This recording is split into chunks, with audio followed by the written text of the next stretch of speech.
안녕하세요. 반갑습니다, 여러분. 자, 오늘은 이제 무엇을 시작하느냐? 부동산학개론의 그 요약 강의입니다. 요약집 다 가지고 계시죠? 그래서 기본서는 좀 두껍죠? 그렇지만 이제 요약집은 얇습니다. 그래서 이제 쉽게 말하면 거의 군더더기는 다 빼고요. 정말 꼭 필요한 부분만 딱 압축을 해놨습니다. 그래서 부연 설명이 좀 없습니다. 그러니까 부연 설명이 없기 때문에 없는 부분은 여러분들이 교재 기본서 있을 테니까요. 그 기본서 보시면서 보완하시고 이제 이번 요약 강의는 완전 문제풀이 중심입니다. 그래서 기본 강의 할 때는 배경이라든가 이런 부분을 다 설명을 했어요. 근데 이제 지금은 그런 거 다 빼고 오로지 이제 뭡니까? 문제풀이 위주로만 수업이 진행되니까 그거는 여러분들이 감안하시면서 수업을 들으시기 바랍니다. 자, 그래서 이제 바로 그러니까 오늘 할 강의는 뭐냐면 이제 부동산학 총론이라 하거든요. 그러니까 총론이 뭐냐면 부동산학의 기초이론이에요. 그래서 이제 기본 요약집에 10페이지입니다. 10페이지 보시면 이제 부동산학의 기초이론 챕터 1이라고 나올 거예요. 이 부분에서 보통 몇 문제가 나오냐면요. 3문제 나옵니다. 근데 여기 다 맞춥니다. 그래서 이제 이 부분을 공부하실 때는요, 민법이라든가 등기법 또는 지적법 또는 공법에서 용도지역 이런 표현들이 나와요. 그건 여러분들이 다 알고 계시니까 그거 감안하시면서 공부하시기 바랍니다. 자, 그래서 이제 제일 먼저 나오는 게 뭐냐면 부동산학의 정의예요. 부동산학의 정의. 그러니까 도대체 부동산학이라는 게 뭐냐 이거죠. 그래서 이제 되게 대표적인 정의가 1번, 2번, 3번 이렇게 나와 있죠. 근데 이거 외우는 거 아닙니다. 그냥 보고 그렇구나. 그리고 그냥 지나가시면 되겠어요. 여기서 이제 중요한 이제 키워드, 즉 단어가 뭐냐면 부동산학은 부동산 활동을 연구하는 거예요. 좀 더 이제 확장을 하게 되면 이 부동산학의 연구 대상인데요. 11페이지 보면 나오죠. 그래서 11페이지 보면 뭐가 나오냐? 부동산학의 연구 대상은 부동산 활동과 부동산 현상이다. 그럼 맞다 이렇게 하셔야 돼요. 그러니까 부동산학이 취급하는 분석하는 대상이 되겠습니다. 목적이죠, 목적. 부동산학이라는 학문이 존재하는 목적은 부동산 활동과 부동산 현상을 연구하는 거예요. 그런데 부동산 현상이 무엇이냐고 우리는 묻지 않아요. 우리 시험에는. 그래서 이제 부동산 현상이 뭐냐면은 부동산 시장이죠. 우리가 배운 대로. 시장이라는 건 뭡니까? 여기 P가 뭐죠? 가격이고 Q가 뭡니까? 거래량이죠. 그래서 이제 수요 있고 공급이 이렇게 있죠. 자, 이거 우리가 이제 시장이라고 배웠습니다. 근데 무수히 많은 시장이 있습니다. 근데 그 중에서 우리는 뭐예요? 뭐만 하냐 하냐면 부동산 시장만 연구하는 겁니다. 근데 부동산 시장의 다른 예를 들어서 이제 금융시장이 또는 실물 경제 시장이 부동산 시장에 영향을 미칠 수는 있어요. 그래서 그건 차치하고 일단 부동산 시장을 연구한다. 그럼 부동산 시장에는 많은 뭐가 있어요? 시장 참여자가 있겠죠. 그렇죠? 시장 참여자가 있습니다. 그렇죠? 이 시장 참여자들이 다양한 경제 활동을 해요. 그 시장 참여자라는 건 뭐예요? 우리 쉽게 얘기하면 매도, 매수, 임대, 임차. 이게 가장 대표적인 거죠. 그거 관련된 이제 매도인, 매수인, 임대인, 임차인. 그 다음에 이제 공인중개사, 그 다음에 세무사, 법무사. 이렇게 이제 연결되어 있죠, 이게. 그분들은 우리가 뭐라 그래요? 시장 참여자. 그러다 보면 이제 여기서 매매라든가 임대차가 일어나죠. 주로 우리는 매매와 임대차입니다. 이렇게 발생하게 되면 여기서 다양한 뭐가 나와요? 현상이 나와요. 그 현상을 연구한다 이겁니다. 그럼 이제 그 현상의 대명사가 뭐냐면 요즘 시끄러운 전세 사기예요. 그래서 지금 전세 사기 때문에 시끌시끌하죠, 여러분? 그것도 다 부동산 시장에서 발생하는 거잖아요. 그럼 다 이것도 부동산 현상이라 하고 또 예를 들어 드리면 뭐가 냐면 지금 어떻게 돼요? 서울의 경우에 거래가 거의 없죠. 그렇죠? 거의 없고 그 다음에 이제 전세 사기 때문에 전세보다는 월세가 비중이 커졌죠. 이런 것들을 우리가 그냥 부동산 현상이라고 그래요. 그러니까 부동산 시장에서 비롯되는 비롯되는 여러 가지 현상들. 이 현상들을 연구한다 이거죠. 이 현상들의 어떤 원인이 있을 거 아니에요. 그 원인을 규명하고 해결 방안을 제시하는 거죠. 해결 방안을. 그래서 해결 방안을 이제 원희룡 국토부 장관이 전세사기 특별법인이 해서 해결 방안을 제시하는데, 이 해결 방안을 제시하는데 그 바탕이 되는 이론과 원리가 바로 부동산 학이라는 얘기예요. 이 얘기가. 그 얘기입니다. 뭐 이렇게까지 시험에 안 나올 거예요. 여러분들은 부동산 현상이 우리 연구 대상이다.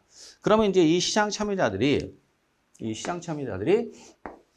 다양한 걸 하죠. 주로 이제 매매나 임대차가 되겠죠. 그렇죠. 우리 시장에서는 이제 매매나 임대차가 발생하는데 이걸 좀 더 디테일하게 분류해 놨어요. 이걸 이제 부동산 활동이라고 해요.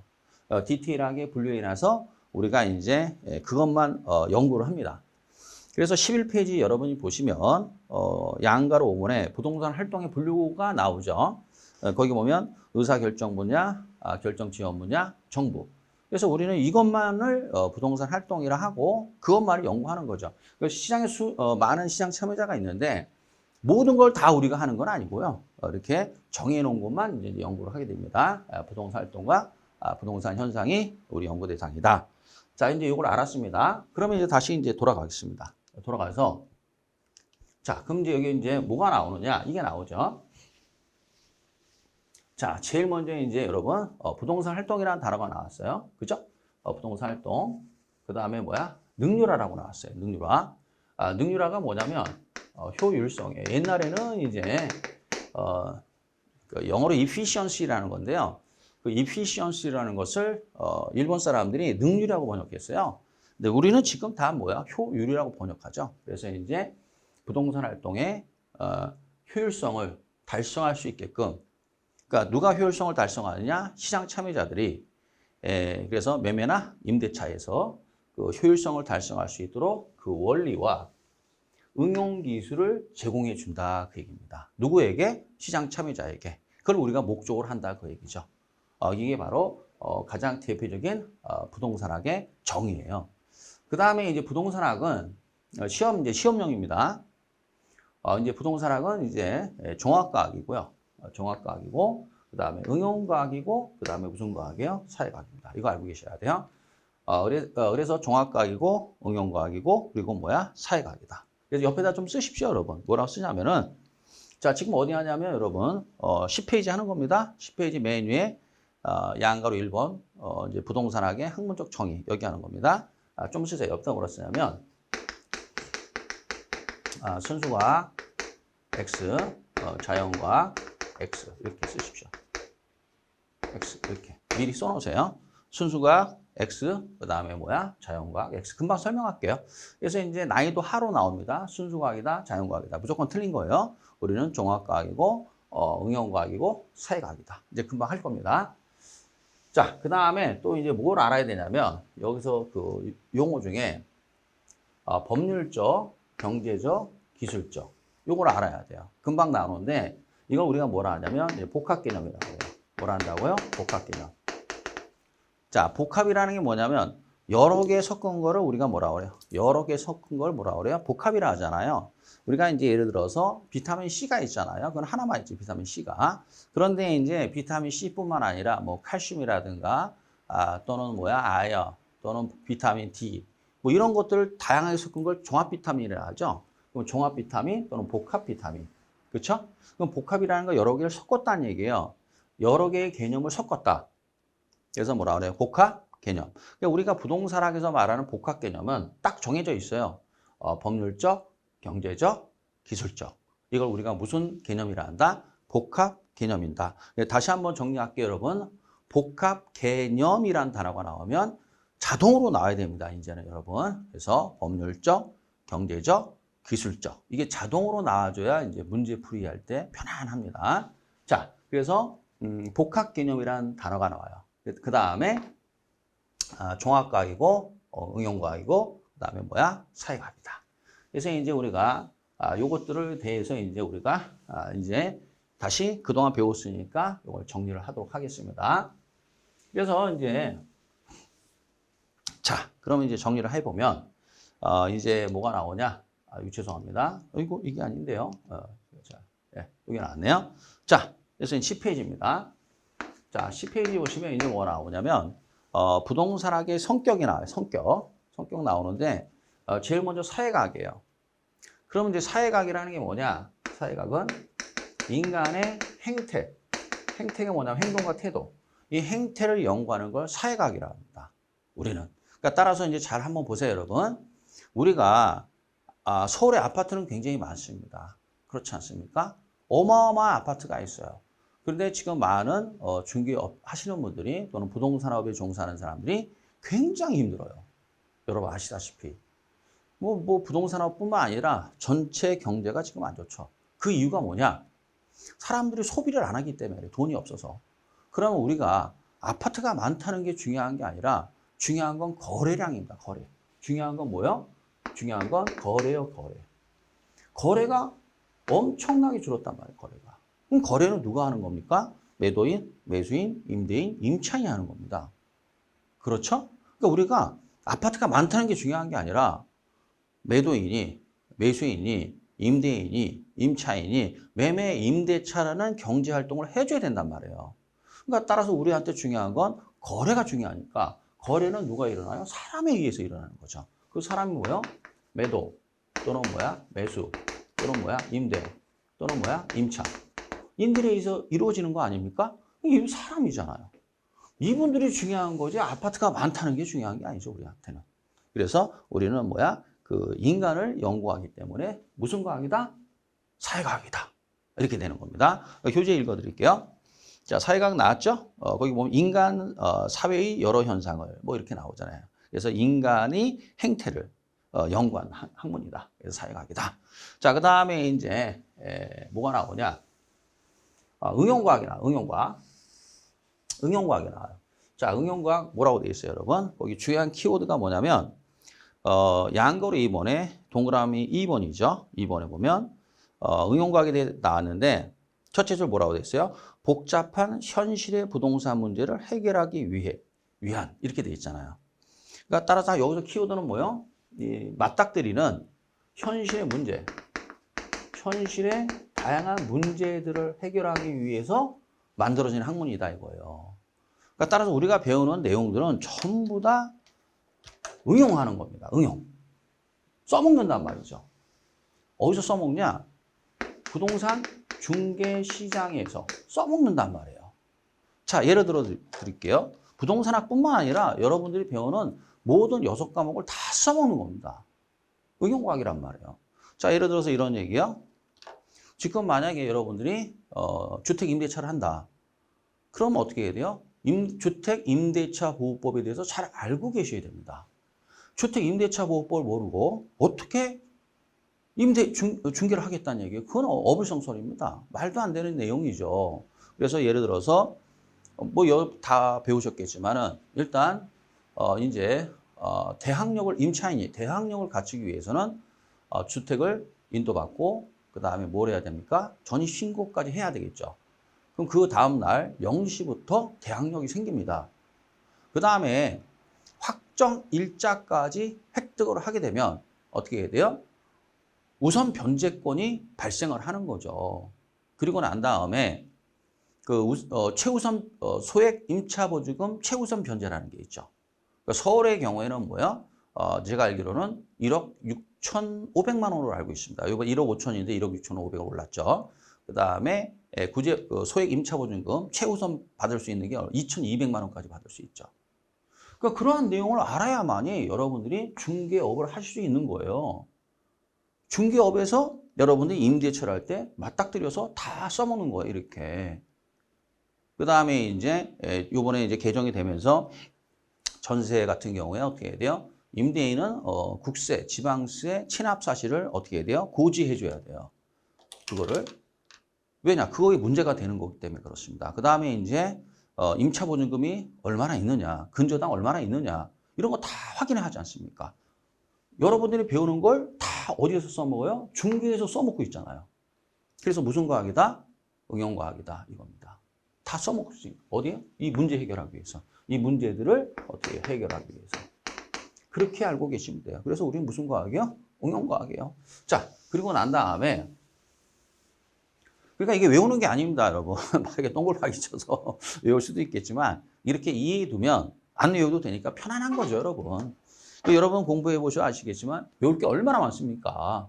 이거 언제 다 외워요? 이거 외우면 다 잊어버리는데. 자, 그 다음에 이제 또 종합과학 한번 볼게요. 10페이지 맨 마지막에 보면 동그라미 4번에 종합과학이라는 게 나와요. 거기 보면 뭐라고 돼 있느냐? 자, 셋째 줄 끝에 보면 이처럼 부동산학은 여러 분야의 학문과 연계되어 있다는 점에서 무슨 과학이다? 종합과학이다. 이 종합과학이라는 게 종합이다, 융합이다 이런 얘기예요. 그러니까 따라서 우리가 어떤 학문 자체가 이게 부동산 종합과학이 왜 그러냐면 다양한 전문 지식을 요구해요. 그래서 여러분들이 이제 합격을 하시고 그다음 더 많이 공부를 하셔야 돼요. 그래서 굉장히 다양한 뭘 알아야 돼요? 전문 지식이 있어야 돼요. 다양한 지식이 있어야 돼요, 여러분. 그래서 이제 다양한 전문 지식이 구체적으로 뭐냐 이런 얘기죠. 예를 들어서 이제 손님이 이제 다주택자인 경우에는 증여가 유리하냐, 매매가 유리하냐 이걸 이제 묻는단 말이죠. 그럼 세금에 대해서도 조금 알고 있어야 된단 말이에요. 왜냐하면 설명을 해줘야 되니까. 그렇지 않습니까? 그 다음에 이제 예를 들어서 임대인과 임차인이 다툼이 생겼어요. 그럼 다툼이 생기면 어떻게 예를 들어서 상가인 경우에 임대인과 임차인이 다툼이 생겼어요. 그러면 이제 임대인은 어떻게 해야 돼요? 임차인을 계약을 해지하고 싶단 말이죠. 그러면 계약 해지에 대해서 이제 중개업자에게 일단 먼저 물어봅니다. 그러면 이제 계약 해지할 수 있는 사유가 여러 개가 있죠. 상가건물 임대차 보호법에 보면 가장 대표적인 게 뭐야? 3기 이상의 차임을 연체한 경우잖아요. 연체한 사실이 있는 경우. 그러니까 이런 내용들을 알아야 이야기를 한단 말이죠. 그 다음에 왜 우리가 환율이 왜 이렇게 오르느냐? 지금 환율이 왜 오르고 그 다음에 이제 주시장이 왜 이러냐? 이게 왜 물어본단 말이에요, 이게 손님들이. 왜? 부동산 시장 영향을 미치기 때문에 그래요. 그러니까 당연한 이 전문 지식이 있어야 된단 말이에요. 그 다음에 손님이 뜬금없이 물어봐요, 여러분. 금리 오를 거냐, 내릴 거냐 묻는단 말이에요. 금리는 이제 더 이상은 안 오를 것 같단 말이죠. 그러면 이제 미국의 경우가 어떻고 막 설명을 해줘야 된단 말이지. 먹고 살기 위해서. 그래서 그분들과 임대인들과 또는 투자자들과 그런 전문 지식을 가지고 서로 교류를 통해서 이제 신용이라는 게 쌓이는 겁니다. 그러니까 당연히 다양한 전문 지식이 요구되는 거예요. 그렇죠? 꼴랑 이거 합격했다고 그게 다는 아니에요. 그래서 이제 졸업을 한 다음에 더 많이 공부하시기 바랍니다. 알았죠? 그래서 부동산학은 종합과학이고 써먹잖아요. 응용과학이고 인간의 행태, 매도인, 매수인. 그래서 무슨 과학이다? 사회과학이다. 자, 그리고 이제 보세요. 순수가 아니라고 그랬죠? 여러분, 이거 순수과학이 뭐냐? 우리 시험에 묻지 않으니까 간단히만 해드릴게요. 만약에 여러분들이 중개업을 하시거나 부동산 시장에 이제 일을 하실 때 여러분 순수하시잖아요? 그러면 여러분 이 치열한 이 자본주의 시장에서 견딜 수 있을 것 같으십니까? 여러분 눈 뜨고도 코베 갑니다. 예, 그 사기꾼 얼마나 많은데요. 순수하면 돈 못 법니다, 여러분. 그래서 나 순수하다. 그러면 아닙니다. 그럼 이 공부 그만두시고요. 가장 바람직한 건 MBN에 나오는 나는 자연이다. 그게 순수 그 자체입니다. 그걸 택하셔야 돼요. 따라서 우리는 어떻게 해야 돼요? 순수하면 돼야 안 돼요? 안 됩니다. 그래서 안 됩니다. 그 다음에 이제 자연과학. 이것도 이제 설명해 드릴게요. 자, 보세요. 이 자연과학이라는 게 뭐냐? 아주 쉽게 얘기하면 우리 시험에 자연과학이 뭐냐 묻지 않습니다. 자연과학이 뭐냐? 한마디로 밤하늘의 별자리를 보겠다는 얘기예요. 그래서 봄, 여름, 가을, 겨울이 왜 별자리가 바뀔까? 우주가 왜 이렇게 작동할까? 이런 걸 연구하는 게 무슨 과학이에요? 자연과학이에요. 근데 중개업을 하시는 분이 밤하늘의 별자리를 쳐다본다?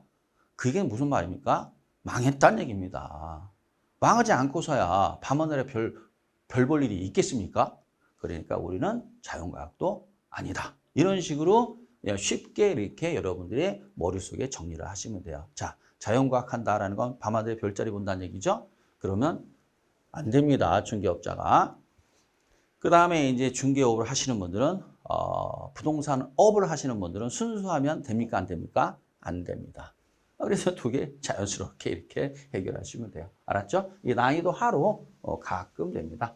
자, 그 다음에 그러면 이제 어디 나오냐? 자, 부동산학의 연구 대상을 했습니다. 자, 11페이지 하는 겁니다. 자, 그 다음에 이제 뭐가 나오냐? 그 밑에 보면 부동산학의 3대 측면이라 해서 복합 개념이라고 나와요. 복합 개념. 자, 개념은 개념인데 여러 개를 섞었다. 그렇죠? 그럼 여러 개가 뭐예요? 기술적, 자, 뭐가 나와야 돼요? 기술적, 경제적, 법률적. 이렇게 자동으로 나와야 돼요. 자, 다시 한번. 개념은 개념인데 복합 개념이다. 그럼 뭐가 나와야 돼요? 기술적, 경제적, 법률적. 이렇게 자동으로 나와줘야 돼요. 이렇게.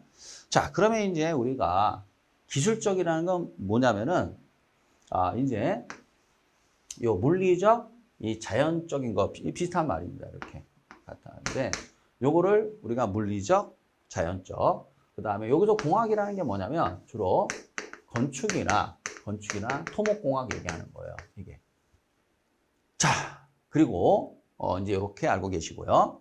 그 다음에 이제 경제적은 뭐냐? 경제라는 건 여러분 뭡니까? 시장입니다. 시장. 경제 이퀄 시장이에요. 경제나 시장이나 매한 가지예요. 그래서 우리가 경제론 하면 뭐부터 배워요? 수요와 공급 이거 배우잖아요. 시장에 누가 있죠? 수요와 공급이 있죠. 경제가 나오면 시장이고 시장은 수요 공급이고 수요와 공급의 상호작용을 통해서 뭐가 결정되죠? 가격이 결정된단 말이에요. 가격이. 이 가격 결정되죠? 이걸 우리가 뭐라 그래요? 경제적이다라고 얘기하고 그 다음에 이제 법률적이라는 게 뭐냐면 여러분들 보세요. 여러분 사법. 자, 여러분 보세요. 자, 여러분들이 매매를 이제 진행을 한다. 그러면 이제 그 매매 대상 물건의 어떻게 해야 돼요? 등기부를 열람하죠. 실소유자가 맞느냐 틀리느냐 또는 뭐야? 근저당, 저당 또는 뭐야? 압류, 가압류 또는 가등기 이런 것들이 굉장히 중요하단 말이죠. 이게 이런 것들이 어떻게 해야 돼요? 말소기준 권리란 말이에요. 이게 경공매에 들어갔을 때 그렇기 때문에 여러분들이 이제 더 배우시겠지만 이런 것들이 가격에 지대한 영향을 미치는 거고 만약에 그런 거 잘못 중개하면 어떻게 해야 돼요? 꼴랑 수수료 100만 원 먹으려다가 몇 억을 토해내야 돼요. 손해배상 청구 들어온단 말이죠. 당연히 알아야 되는 거죠. 공법도 마찬가지예요, 여러분. 공법에 한번 얘기해 볼까요? 이게 가격에 영향을 미치는 겁니다. 예를 들어 볼게요. 동일한 토지인데요. 동일한 단독주택입니다. 비슷한 데 있어요. 근데 그 토지를 보니까 그 A라는 물건은 단독주택인데 제2종 일반 주거지역이다 이거죠. 자, 이건 공법입니다. 근데 B라는 단독주택은 준주거지역에 있다 이거죠. 그러면 동일한 조건이라면 어느 게 더 비쌀까요? 아유, 당연히 이게 더 비싼 겁니다. 결론은. 왜냐? 2종 일반보다 준주거가 어떻게 돼요? 여러분, 건폐율과 용적률이 크게 나옵니다. 이 용적률 싸움입니다. 용적률. 이제 여러분들이 뒤에 가서 배우시겠지만 나중에 이제 더 아주 적나라하게 알게 되겠죠. 당연히 이게 더 비싼 거예요. 그러니까 공법상의 내용이 어떻게 해야 돼요? 엄청나게 가격에 영향을 주는 겁니다. 이 매매 임대차 할 때. 또 하나 해드릴까요? 여러분 들어보셨나요? 여러분들이 이제 중개사법 시간에 뭘 하느냐? 부동산 거래 신고 등에 관한 법률을 배우는데 그 안에 보면 뭐가 있느냐? 토지 거래 허가 구역이라고 있습니다. 그래서 이거를 거래 받을 때 무조건 시장군수 구청장에게 허가 받아야 돼요. 그럼 어디냐? 서울에서 대표적으로 이제 서울시장이 이제 국토부 장관하고 서울시장이 결정하는데 대표적인 데가 어디예요? 목동, 그 다음에 여의도, 그 다음에 어디입니까? 압구정동, 그 다음에 성수동. 다 정비구역이라는데요. 그럼 거기서 만약에 보세요. 토지거래 허가구역으로 지정되죠? 거래가 없어요. 거래할 수가 없어요. 여기서는. 갭투자 못하니까. 거래 자체가 안 돼요. 그럼 어떻게 해야 돼요? 망한 거지. 중개업은 망한 거예요. 결국 이런 내용들이 당연히 어떻게 해야 돼요? 가격에 영향을 준단 말이죠. 그래서 우리가 분석을 하는 겁니다. 이렇게 내용 아시겠어요? 자, 그러면 이제 이걸 어떻게 써먹는 건지 간단히 소개할게요. 자, 이제 내용 알았으니까. 자, 봅시다. 예컨대, 들어보세요. 예컨대, A라는 단독주택을 매도인이 이제 팔아주세요. 그러는 거예요. 예, 얼마를 받으시려고 하십니까? 그랬더니 이거를 10억을 받아달라는 거예요. 자, 그러면 이제 중개업을 하시는 분은 어떻게 해야 돼요? 이걸 바로 분석을 해야 돼요. 분석을 해가지고 이제 이 단독주택 임장이라 하죠, 이거. 바로 임장 나가는 거예요. 가서 무조건. 나가갖고 이제 어떻게 해야 돼요? 자, 보세요. 도로가 이렇게 있으면 이 도로와의 관계 굉장히 중요합니다. 차가 다니느냐, 이게 차가 다니느냐, 도로의 폭이 어떻게 되느냐. 이게 너무 좁으면 어떻게 해야 돼요? 이거는 똥값입니다, 여러분. 이게. 그러니까 따라서 도로가 어떠냐, 인접도로가. 그 다음에 그러니까 예를 들어서 이제 몇 메타 정도고 차가 통행이 가능하냐, 불가능하냐. 이게 주도로냐, 아니면 또는 이면도로냐. 이런 거 잘 생각을 해야 돼요. 왜? 어디에 영향을 미치니까? 가격에 영향을 미치기 때문에 그래요. 그럼 여러분 가격은 뭡니까? 경제적인 거죠. 이걸 따져야 된단 말이에요. 이게 10억이 맞나 틀리나 봐야 되니까. 그러면 이제 이 도로와의 관계를 봅니다. 이게 물리적인 조건이에요. 물리적인 조건 또는 자연적인 조건. 그 다음에 방향도 중요해요. 방향. 그러면 당연히 주거용이니까 어떻게 해야 돼요? 남향이 나와야 되겠죠. 그래서 이게 만약에 북서향 이런 거 나오는 거 있습니다. 북서향 또는 서향. 이거 안 좋습니다. 가격 똥값 돼요, 이게. 가격 영향을 주니까 어떻게 해야 돼요? 방향을 따질 거 아니에요. 그 다음에 뭐 주차 관계. 이것도 중요하잖아요. 주차가 되느냐 안 되느냐 여부. 그렇지 않습니까? 그 다음에 이제 어떻게 해야 돼요?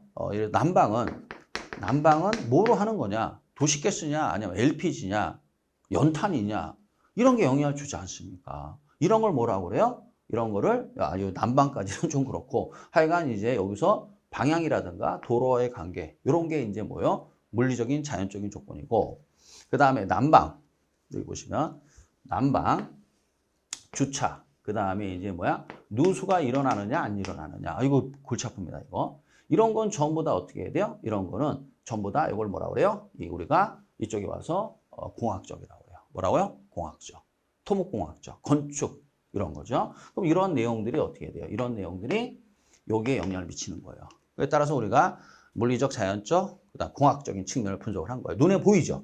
이런 다. 그래서 이제 공인중개사가 눈으로 다 확인합니다. 이거를 중개대상물 확인설명서에 기재해야 되니까 이쪽에 천천히 와서 그래서 뭐다? 형태 형자에 있을 유자. 있을 유자예요. 형태가 있다. 눈에 보인다. 그래서 기술적 측면은 유형이구나. 외우는 게 아니고 이렇게 이해하는 겁니다. 그러니까 우리가 이해할 수 있는 건 이해하고 외우는 건 외우는 거죠.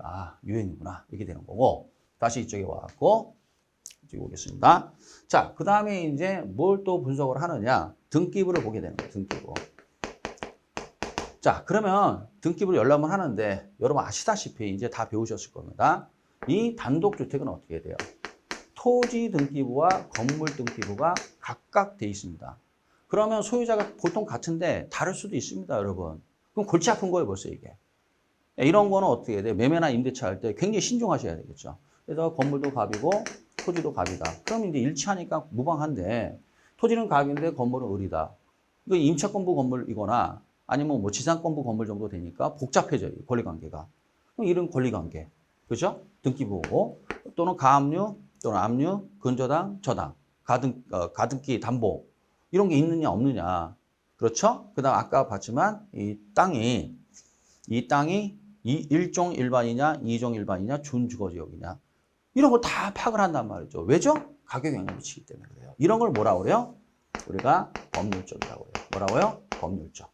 법률적이니까 어떻게 해야 돼요? 공사법상이죠. 뭐라고요? 공사법상. 맞습니까? 그럼 공사법상 분석을 하죠. 이건 눈에 안 보이죠. 그래서 무형이에요, 이것도. 그럼 여기다 영향을 미치니까. 그걸 보는 겁니다, 이렇게. 그죠? 그리고 난 다음에 이제 경제적이라는 건 뭐죠? 경제적으로 들어가는 거예요. 경제적은 이제 주변의 시세를 보는 거, 주변 시세. 그러면 이거와 이제 이 단독과 비슷한, 물건이 있을 겁니다. 대체제라 하죠, 그걸. 우리 배웠죠? 이걸 대체제라고 해요. 대체제의 거래 사례를 보는 거예요. 이런 비슷한 조건을 가진 거래 사례를 보니까 5억이더라 이거예요. 얼마? 5억. 그러면 어떻게 돼요? 수요와 공급에 의해서 지금 시세는 5억이란 말이에요. 그러니까 이게 갭이 커요, 안 커요? 엄청 갭이 크죠? 이 10억에는 거래 못 한다는 얘기예요, 벌써. 이런 물건은 광고할 이유도 없죠. 그러니까 이런 집주인들은 좀 골치 아프죠.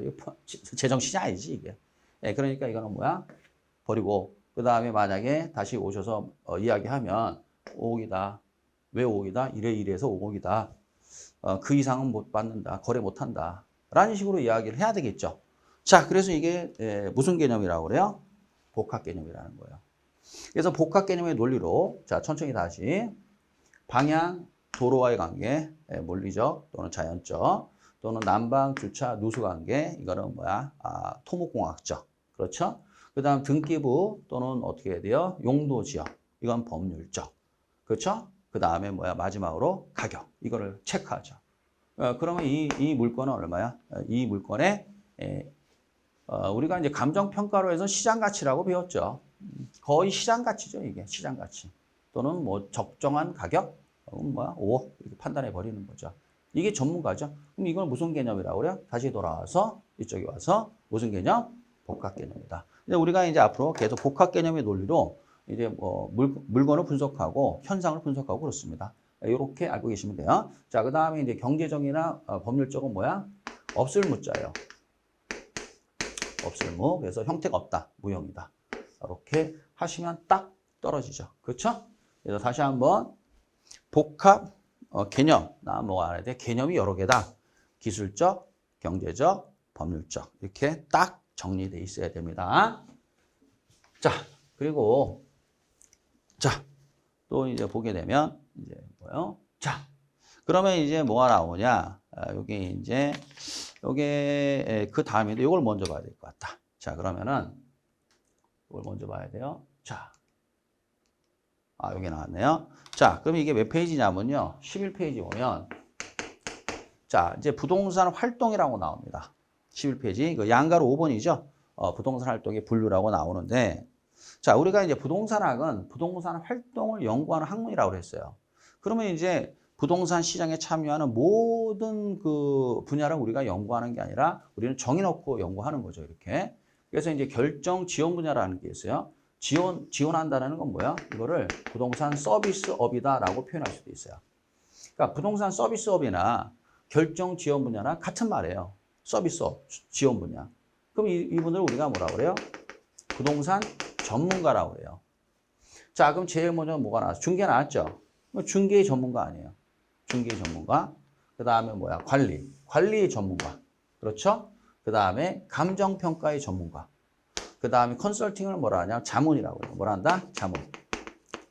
그럼 이 전체적인 걸 다 자문하잖아요. 근데 우리가 보통 실무에서 부동산 컨설팅 딱 그럼 벌써 이퀄로 뭐야? 안 좋게 생각하잖아요. 그럼 우리나라 너무나 시장을 흐려놨죠. 흐려놨는데 사실 이 서비스업에서 가장 꽃 중의 꽃이 이 컨설팅이에요. 이게 아무나 하는 게 아닌데 우리나라는 시장이 어떻게 돼요? 엉망이 돼가지고 지금 이렇게 됐는데 이걸 자문이라 하죠.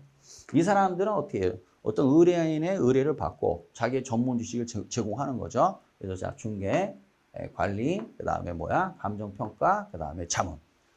자, 그래서 이제 우리가 시험 범위에서 보겠습니다.